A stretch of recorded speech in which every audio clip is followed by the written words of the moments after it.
Chapter 33, Part A, the Jesus Trilogy, Book 2, Then There Were Two. The night air was cold. Judas had his heavy coat on, but still felt the chill of winter as it bore into his bones. He hated winter, but knew it was here to stay for a while. Thank goodness he had his genteel to keep him warm. He prayed for the day when he and his love could be together on a nice beachfront home in some warm place. Preferably one of the posh suburbs south of Jerusalem, or maybe the Mediterranean by Gaza. He had not been, but always wanted to visit Alexandria. He hoped his job with Ching Lin would come to fruition soon.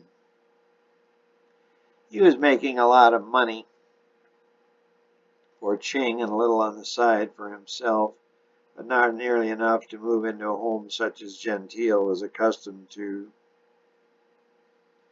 They had a small home in East Nazareth. It was the better part of town, to the east of the main highway, but it wasn't what he wanted. Nor was it what Gentile wanted. Her father had purchased it for them, but it was a far cry from the lavish home she had enjoyed for 18 years in Jerusalem. The deal he made with the fisherman had turned out better than he'd hoped. Being on Ching's payroll, plus making some money on the side, was slowly rounding his bank book into form, but things were just moving too slowly.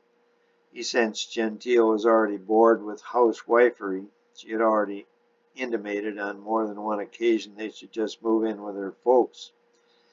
Then they would have everything, but Judas felt Ching was grooming him for a strong position in Ching's financial empire. Then the happy couple would be just as well off.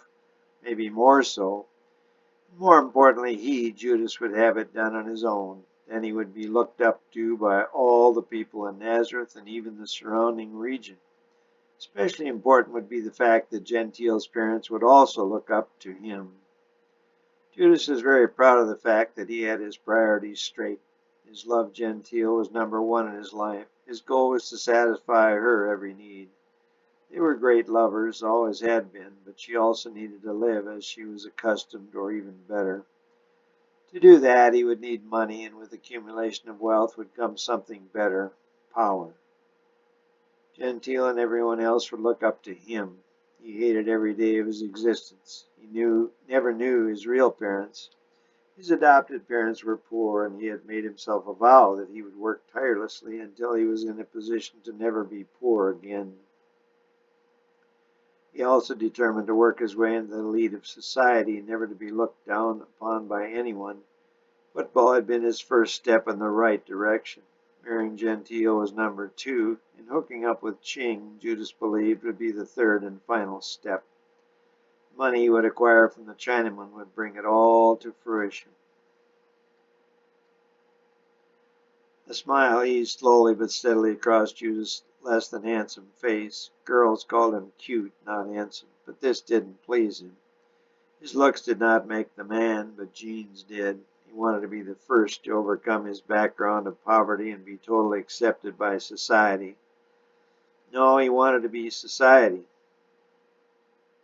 Parties, concerts, banquets, clubs, cruises, he would have it all. It would be like heaven here on earth. He was almost to Ching Lin's estate in the East Hills of Capernaum. It was so cold his hands were starting to shake, but his heart was warmer than warm. He knew his plan would all work out perfectly. He reached the gates of Ching's estate. The gatekeeper recognized him.